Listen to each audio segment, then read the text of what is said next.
So Tisha, while we're still here in Outlook, let me talk about another way that Outlook can also integrate with To-Do. Okay. Have you ever used flagged emails before? Not with Outlook. Okay.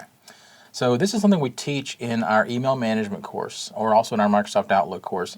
It's just a style of working with your emails in Outlook. So, for example, here in my inbox, I've got 300 and something items, and this is my real inbox. One school of thought is that I should process everything in this inbox, get it out of the inbox by the end of the day. Okay. Now, I don't do that, but I know some people who do. If I'm going to get everything out of the inbox, I won't have time to actually do what I have to do with all these emails. Right. Some of these emails I'm going to have to process later. Either it's a reply, or they're asking me to do a project, or whatever the case may be. So we have this thing called flags, and if I mouse over an email, notice that I get a little flag icon over here to the right. I can just click it, and it turns the flag on. I can click a few.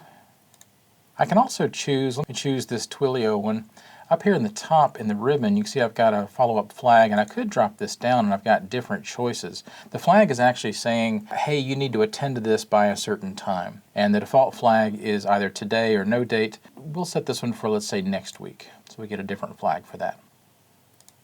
So if I go into tasks and if I go into the to-do list, you can see I've got a combination of the things that are on my to-do list, but I've also got those flagged items. And the way I can tell is, number one, the subject looks very odd. So for example, cozy up to these deals doesn't sound like something I would have typed. But if I go back and look at those emails, I can see that that was the subject line of one of those emails. So basically it's a way for me to quickly take those emails and put them in a special place on my Outlook tasks. Oh, wow, that's great. But it'd be great if I could see those in To-Do. If I'm going to be using To-Do, I want to be able to see these no matter what device I'm on, not just when I'm sitting in front of my Outlook computer. Right. So the way I do that is if I go into Microsoft To-Do, by default, I won't see those flagged items. But if I go into Settings, and on this is the To-Do app, I can get to Settings by clicking on my account icon and choosing Settings. By the way, if you are in the web app, the same thing is this cog up here in the top right corner. That's going to be your To-Do settings. So back in the app, click on Me, click on Settings, and in my To-Do settings, if I scroll down, we're going to talk about some of these other settings a little bit later, but there's two connections, and one of those is flagged emails. If I turn that on,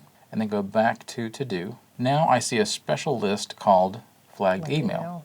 Excellent. And so here, now they're starting to show up. Now again, when we make these changes, it can take anywhere from 3 to 50 minutes for them to start showing up in the proper place. 50 minutes. It depends on how long it takes Office 365 to sync. Usually it's a lot faster than that.